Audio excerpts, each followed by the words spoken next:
I bet you didn't have this on your Sibos bingo card. Thank you so much for taking the time to join us here at the FF Tattoo Studio here at Sibos Frankfurt. So you founded Eastnets in 1984? 1984, yeah. What was the spark that made you think, I'm going to do this, this is needed? Where did that mission come from? I was working in the States, and that was back in the 80s. And what really shocked me, that I saw how the American people were going into these big shops like Radio Shack and computer stores and all of this. And this is where I thought, wow, this is an opportunity to make the same thing back home.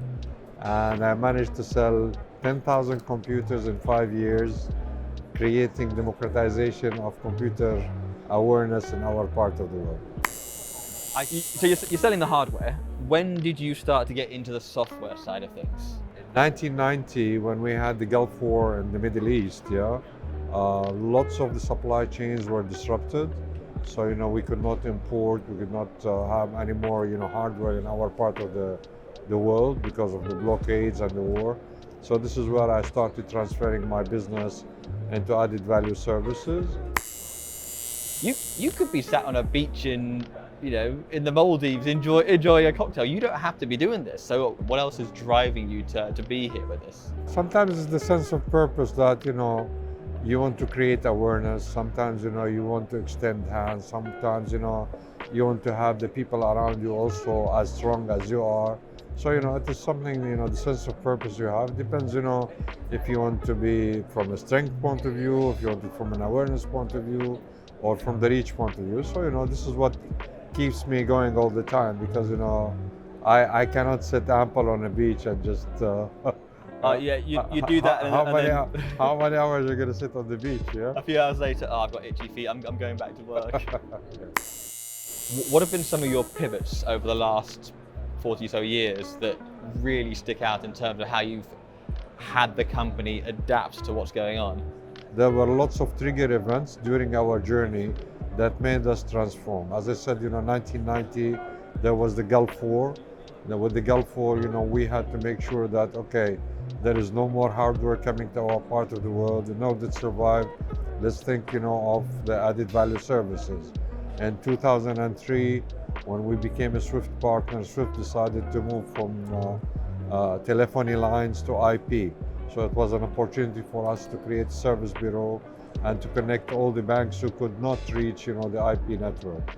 Add to that, in 2007, after the 11th of September, the whole world, was geared, to have compliance software. So for us, it was an opportunity, to work with compliance companies, and I ended up buying this Belgian-based company that was developing software. So there were trigger events, in our journey, and these trigger events were transformational. And this is where, every time we were going to a different level, different way of offering, different way of delivering, etc.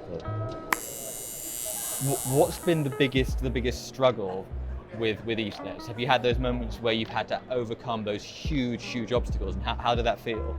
We started in the Middle East, and in the Middle East, it has never been an easy place to live in. Although I love it, I love where I come from, and this is where my legacy, my culture, and my origins.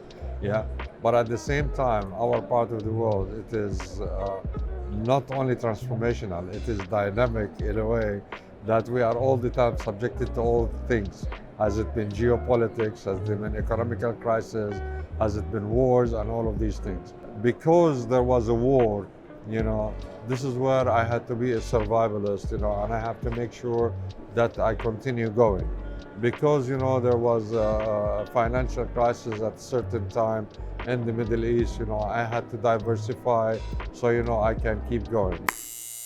What have been some of your life lessons that you kind of stuck to throughout this? Have you had like a bit of a mantra that you stick to?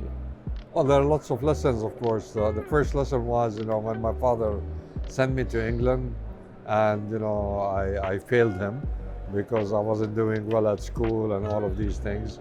So the first lesson my father, was really tough on me, And this is where, I ended up writing my book, 2 Brown Envelopes.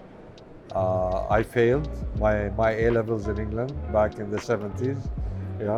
I was too much busy with too many things.